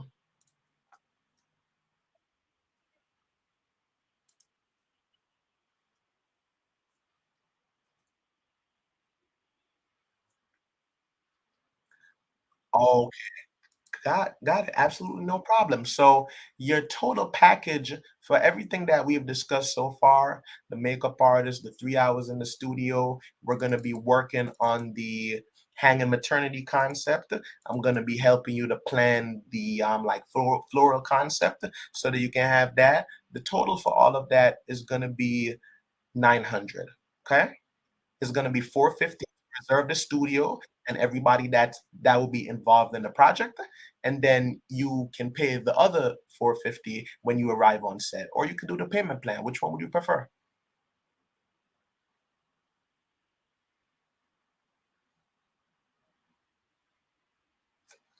Okay, so a firmer Klarna. Okay, so I'll put that on a note for you, right? So what are you able to make your down payment today? Okay, so let's look at some dates. What day are you free? And let's look at, okay, pretty flexible. So I'm just gonna open up the studio calendar and we're gonna look at some dates. All right. So our session is gonna be a 3 hour session, and I'm just gonna look at some dates right now. So for your boyfriend, is he still working right now? Okay. So for him then, would during the weekday or the weekend work better, like a Saturday? Okay, great. So I'm thinking, and what part of Brooklyn are you guys in? East Flatbush. Okay, great. So here's what I'm thinking. I want you guys to have your entire day still. So I think how would a 10 a.m. to 1 p.m. session be for you guys? Okay, because like that way he could like so he could like get ready. He could like not rush out the house. And since you're going to be doing the makeup in the studio, all you pretty much have to do is, depending on how we get the outfits, you just show up and look pretty, and then we just do the rest for you, you know. So so that sounds pretty good. So what I'm gonna do, I'm gonna get the link ready for you just now. And I'm gonna text it to you so that we can start the process. All right. So let's see. I'm gonna open this up.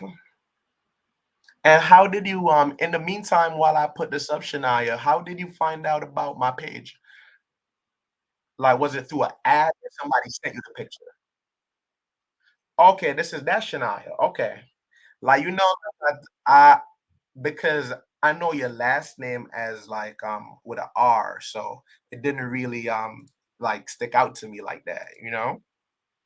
Yeah, yeah, because I'm like new name, you know, new name, new girl. Okay, got it, got it. So I'm going to just add your information to the thing. Is Shania Cadogan 12 a good email to use? Okay, Cadogan.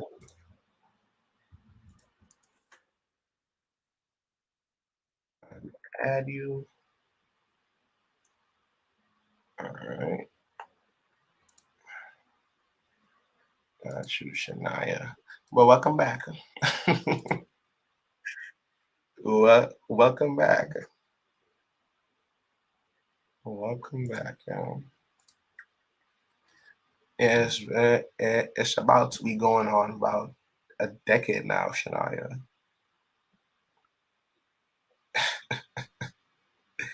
A decade. All right, I'm gonna call this eternity.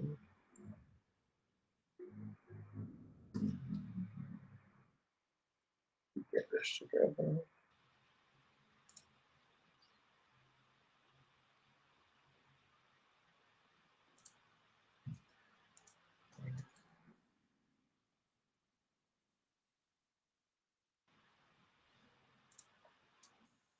All right. Add that to the invoice. All right. We grab the link. I'm gonna text you the link right now.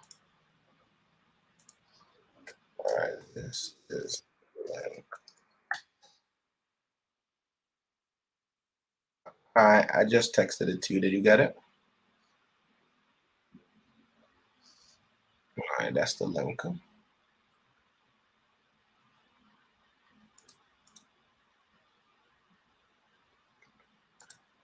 right, so while you work on that, I'm gonna get the studio calendar just ready for you, okay?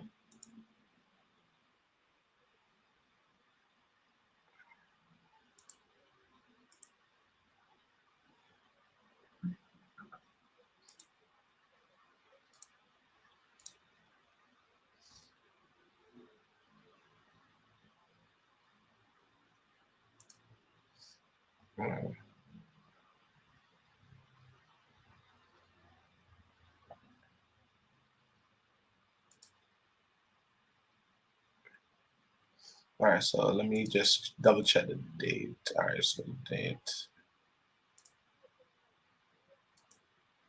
We said August 5th. Did the link work? Okay. All right, cool.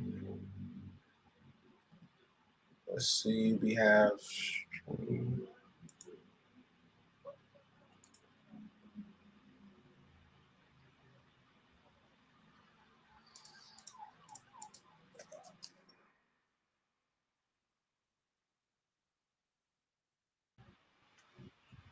so photo shoot date.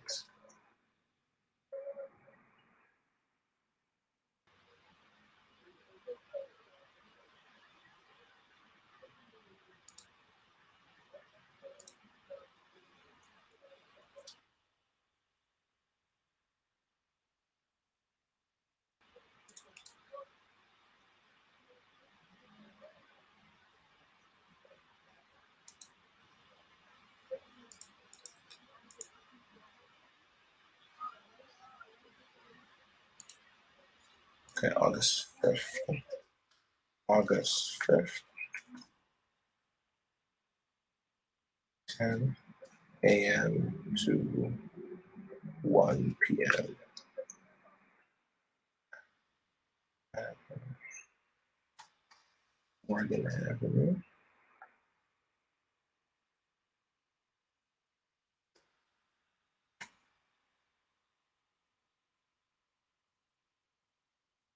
Okay. Oh, yeah, this definitely is going to be a big baby shower. All right, all clear. All right, so I have everything pending for you. So let me know once you submit the payment, okay?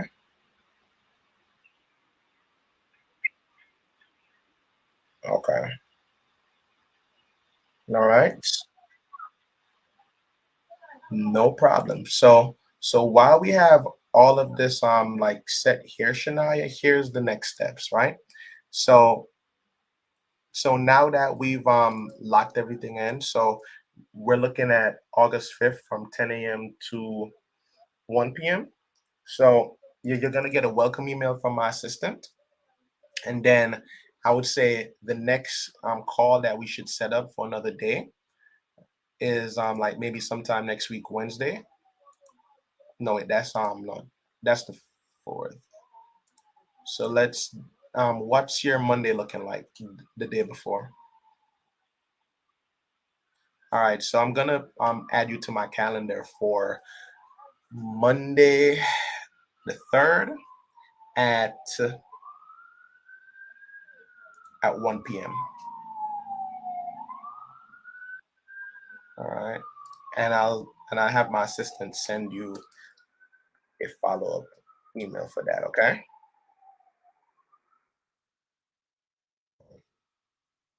Follow-up call.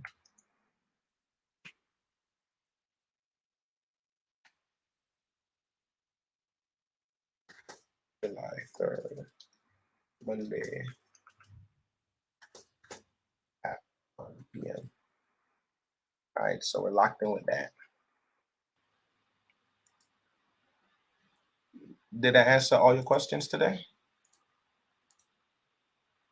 Okay, good. I'm happy that I could.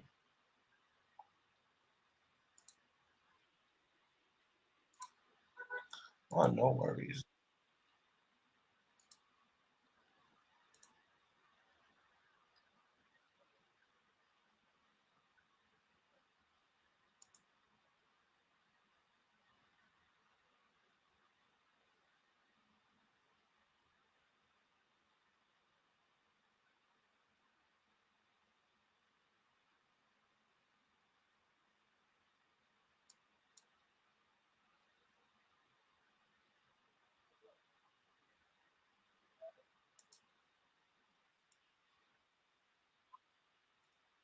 Yes, absolutely no problem. Just shoot me a text, all right?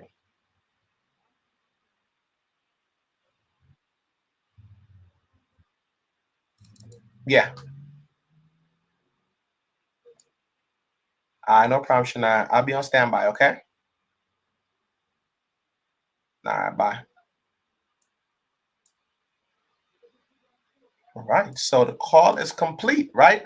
It ended up taking a little bit longer than I thought, but let me just let me not add that there, right? So for you three that are still here, if you guys could speak, what are your thoughts on how that call went? It took it was about 30 minutes, but what are your thoughts? What are you guys' thoughts on how that went? Some opportunities that I took advantage of, or might have missed, or etc. Talk to me. Personally, not as a photographer standpoint, but as if I was in the client's shoes, I like how you gave the peace of mind that you had almost all areas covered or a solution for her. So she didn't have a makeup artist, you had one. And if she was having a makeup artist, one thing I know is that you said that are you going to have them come with you if you want any retouches during of your makeup or change of makeup during the session? So I like that peace of mind that you offer because it's less stress on the client of having to search for different services they might need, because it's like a one-stop shop for everything. And notice too, when she said her makeup artist, when she said she had a makeup artist, I wasn't upset. I was like, okay, cool. Like, just make sure that if you want to change your lip or something like that, I don't know how to do it. So Right. so I think you should think about that, because all right, are you gonna have the same makeup done for all the looks? I mean, if that's what you want, then sure. But I think even some of what she said before too, which was like, hey, we're gonna have a big baby shower. Okay, these pictures are actually really important because 80 people in the family are gonna see it. And whether or not we like it, people are gonna form judgments on the quality of the images and the quality of the Right. core and everything else in that too. Um, Ken or Cherries, any feedback from you guys? Go Oh ahead, yeah, you can hear me, right? loud and clear. Yeah, so I was gonna say, yeah, I do like how like the whole idea of the cause to like, give a sense of like comfort, because at the end of the day, like, people, they want to work with somebody they can, resonate with, or work with somebody who like understands them, because it's like a common thing where like clients, they don't care about like, they don't care about all the like back end stuff, as far as like, your bills and your software, and that they're just worried, the number one thing they care about is like, can you like get the job done? And do you know what my problem is? And can you like, do more? And it's like during the call, you guided them through, you provided her with like, different options. So it's like, basically like through the whole call, it's like, it's like, I got you. It's just like, I know exactly what you want, and I could do that plus, plus more and stuff like that. So it's just providing her a sense of comfort. And then like also about what I said before about like, the whole let me see, yeah, getting like the client to take serious, like, pretty much like, everything that you've, taught us and stuff like that is pretty much, demonstrates that, you're somebody that, that could charge a certain amount, because you know exactly what you're talking about, and you know exactly, how it works as far as like, dealing with people.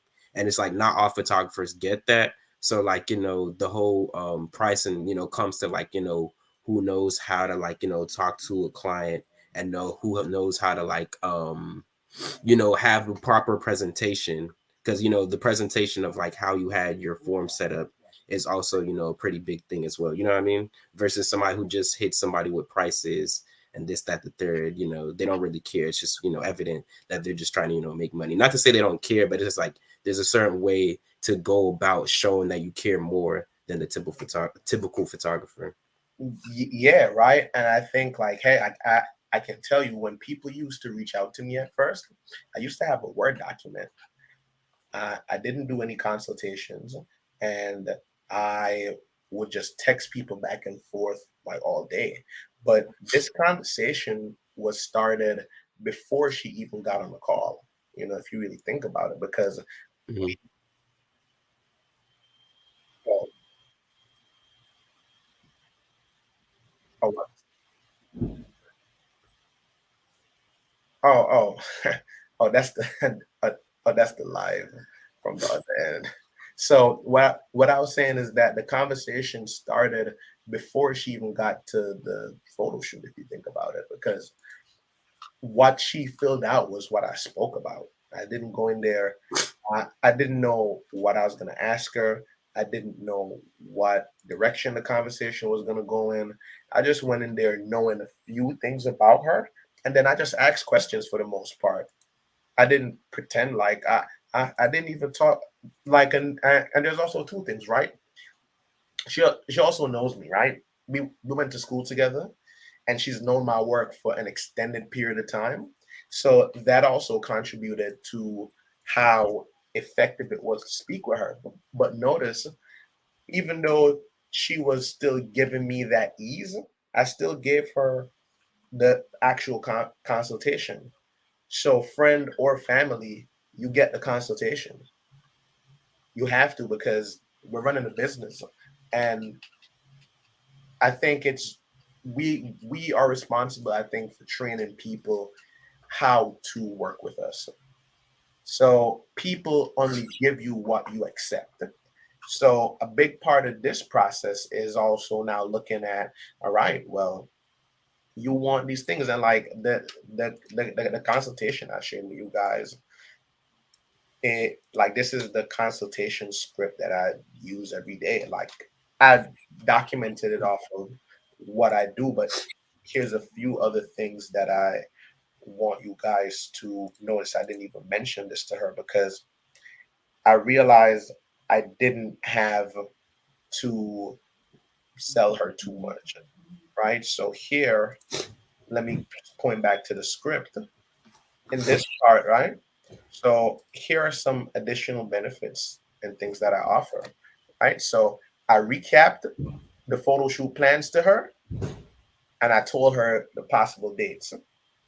I showed her I these are some other things that I give people too. I have a checklist that's included in your package. I have a posing guide that they get. I have a frequently asked questions list that they get too. Then I give out printing vouchers because I have a printing service, and then I have a payment plan system as well too. And then this part, notice I didn't have to reinforce her that the shoot was worth $900. In fact, I can tell you guys that she attempted to make the payment, but she's just going to switch cards, right? So I didn't have to convince her of $900. All I said was like, hey, for everything that we've spoken about, and think about it like this, I created value for her right up until the end.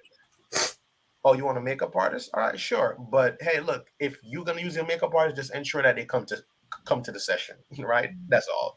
Or like if you want to use our makeup artist, I can guarantee you that she's gonna be there the entire time. Then now for decision makers, it seems like she was the one that was making the decision and she was getting support. And then for when people stall, she didn't really stall. So we rate our clients from 1 to 4. This client, I would give her like a 4 or 5 on her score. She she she's hot. Like I asked her if she was ready to buy today. She was like, "Yup." I'm like, "Great, let's get out your card. I take it right now." And because this is a live call, I didn't take her credit card information down. Cause usually I would. I just have the card thing in front of me, type in their contact information right then and there. So but that brings us to the end of today because we didn't get to the section where we talk about how to get these clients. In tomorrow's call, we're going to be focused on that. But what I'm going to do today, I'm going to send you guys questions that you can ask your clients. No, questions that you can ask yourself based on the type of clients that you choose. So, Neola, you've been here, and you think about it like this: you chose boudoir as your niche. We went over the whole idea of rituals and things that we do all the time. Now what I want you to do is think of all the places that you can find or women that want to do boudoir photo shoots, or where can you find a lot of women who might be interested in boudoir photo shoots. And that's going to be the exercise for today. So guys, I want to thank you for being here for with us for the last 2 hours. I truly hope that you guys got a lot of value out of this, and I'll be seeing you guys tomorrow bright and early at 10 a.m. We're going to be continuing this, so I'll see you guys tomorrow at 10 a.m. Before I close everything out, do you guys have any final questions? I did. Yeah. So basically, it was a while back that we did speak. I believe you called me on the phone, and we were talking about like having like a live demo because I was telling you I was interested in doing like headshots. So I was just wondering. So it was a while. That was a while ago, but I didn't have any way to like contact you since I normally just get these off like my text. But so I was just wondering if there's any way that I could contact you, whether it's like through email or it's like a link or something of that nature. Well, yeah, I can send you my number. What do you want to talk about? So It was like we were discussing like how to like frame like packages for like professional headshots, because I was telling you that I was interested in having like headshots presented to like various like companies and like agencies. okay, so you want to pretty much learn how to set up your packages. Well, more of like to like market. I guess I guess packages could be within it, but like the best way to like market it and just like present it to those people in such a way where like they'd be inclined to inquire about it. Well, what I just walked through was the presentation. Mm-hmm. Yeah. Who's your client? Like, who do you want to work with? Oh, you said who's my client? Yeah, like Oh, basically like companies and agencies. I've worked within. I live in the DMV area, so like nearby is like DC, and they have a substantial amount of like who do you want to have, work with? you Answer said the what? question. Just answer the question. Who do you want to work with? Oh, as in like a specific like person or company? Yes. Oh, I don't have any companies off like head, just because like I know that they're Like there, what but I type don't of know all the different names. You said I what? like I like or like think about it like this. What type of people? Oh, what What type of they people? do? Yeah. Oh, people that like work in like different offices and businesses and stuff like that. Like different like corporate people, like Okay. people within like corporate industries and stuff like that. Okay. So you want to work with business professionals? Yes. Okay. What type of business professionals? Um. So far, within the government contracting, within Keep my it government contracting keep pursuits, it I've found simple. like construction workers, Okay. but I don't. I'm not 100% familiar with the type of like businesses these guys run. So I guess the first step would be Well, you said construction workers. identifying that. You said what? I'm sorry. Can you repeat that? Well, you said construction workers. Yeah. That's just one. That's just one person. Those are like some people that like I know personally or I've met personally. Just because at networking events within government contracting, construction is the most popular. Okay. So So yeah, so so why do you want to look for something else if that's who you already have? just because like I know that there's a lot of different businesses that need headshots. It's just a matter of like finding out which ones need them. You know what I mean? Did you ask any of your friends that do construction, like if they want headshots? Um, so the thing is, like, with the whole construction thing, their primary focus No, is, no, oh, that's sorry, not what go I ahead. asked. Uh-huh. Did you ask them if they do headshots? Yes or no? Oh, did I ask a friend if they do headshots? No, if they want headshots from you. Oh, did I ask like a construction friend if they want headshots? Is that what Yeah, you're saying? Oh, yeah. no. Just because I don't know any, personally. No, you don't have to know them personally, but Uh-huh. you've met them before, right? Oh, yeah. You got their Yeah, I have contact met them, yeah. information, right? Mm-hmm. So you have permission to talk to them. Yes, I do. So look, let me tell you, let me just be honest with you. Mm-hmm. You're overthinking it. You really are. It, I would try Mm-hmm. construction workers because they're the closest thing to you Mm-hmm. in the government contracting space that you work, Mm-hmm. right? So Yeah. because you could reach out and touch them, like I can tell you, right? Mm-hmm. I started a branding agency this year, right? I've been in the photography Mm-hmm. business for 10 years, and when I transitioned to doing commercial photography, I noticed that I started having to speak to clients that on a marketing level, like, hey, when you want these pictures, what do you want to do with them? Is it for a campaign, et cetera, et cetera? Mm-hmm. Then I started this mastermind program. One of my students in the program, he got a contract for 4 months, five-figure contract, Mm-hmm. 4 months, and we're still in that contract, still working on the project. We Mm-hmm. we use the funds from that to work on. We use the startup capital from that to start a company, and then Mm-hmm. I sponsor the same real estate networking event that he shoots and works with the event planner. So we decided that, hey, let's start this branding company. Who do we want to work with? Restaurants, burger companies, people that have stores and everything like that. And I touched him on the shoulder and I was like, we know over 100 real estate professionals combined. Why not start with them? Mm-hmm. Yeah, I understand. Yeah. So Start with what's in front of you. Don't yeah, come. yeah. Yeah. I was just saying because like with them, the number one thing they want is construction like photos, like architecture photos. Now, do you And want to do then that? you said, do I want to do that? No, not yet. I don't want to do that. Have you ever done it before? I've done it before. There was a point in time where like I gathered a bunch of like I've done it before. I just haven't done it for somebody. I've done, but I have, done it before because that's something I was trying to get into. So you're interested in doing it. Yeah, but I wanted to wait until I got my part 107 first. Like it's certain things that I want. It's like something that I want to do in like the near future, but not like right now, if you know what I mean. Yeah, because you probably need like I don't do construction photography. Mm-hmm. Probably need a lot of insurance and stuff to do it, right? Yeah, yeah, yeah. Okay, right. So Mm-hmm. so let's say, for example, right, if Mm-hmm. we're able to say to them, hey, I'll charge you $5,000 for this project, but you on the back end could partner with a photographer who specializes in commercial construction photography. Mm-hmm.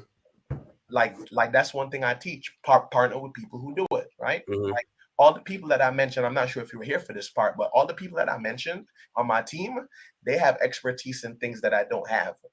I'm not good at Mm-hmm. video editing. Like the video, like Yeah. this video that I played, right? Like this video, I did not record this video. Mm-hmm. Like this video, I produced the concept, but I didn't shoot it. I didn't direct it. I didn't style the models, but I know how to put it together. Mm-hmm.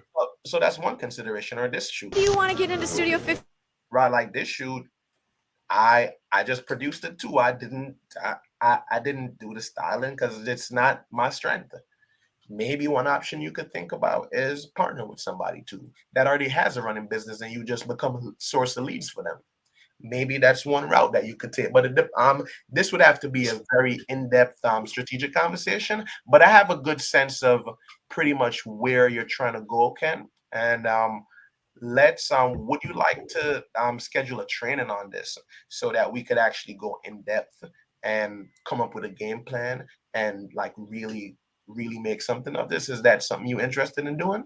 Yes, that's fine. Okay. So it's not going to be free. Is that okay with you? Yeah, that's fine. What I was gonna say.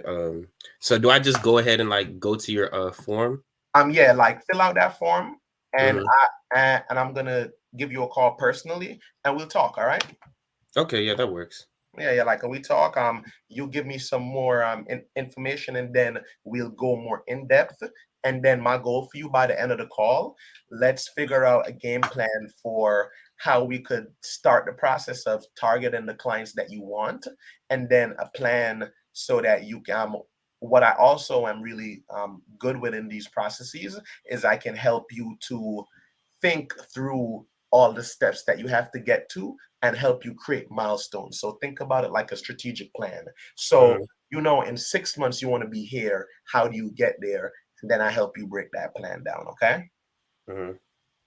Cool. Yes, that's cool. Okay. That was a really good question, man. That was really insightful because I don't play too much in the contracting space. I'm Mm-hmm. typically more in like the corporate space, so like galas, commercials, and things of that nature. So I definitely love to share my notes with you. So once you fill out the form, I'll have your information, and then we could talk. All right? Okay. All right. Awesome. Awesome. Thank you so much. No, no, of course, Ken. And let me just double check. Have you ever filled out any of the forms that I've had? I believe I did just to get on the Zoom. Okay, so I'll just check my database if I have you in the database right now. Let me hit save. Yeah, I actually have you in my system, McKenna. So Mm-hmm. I'll just shoot you a text and we could talk. All right? All right, yeah, that works. All right, perfect. So definitely. So everybody, I'll see you tomorrow at 10 o'clock. All right. All right. All right, man. You have a good one. All right, you too.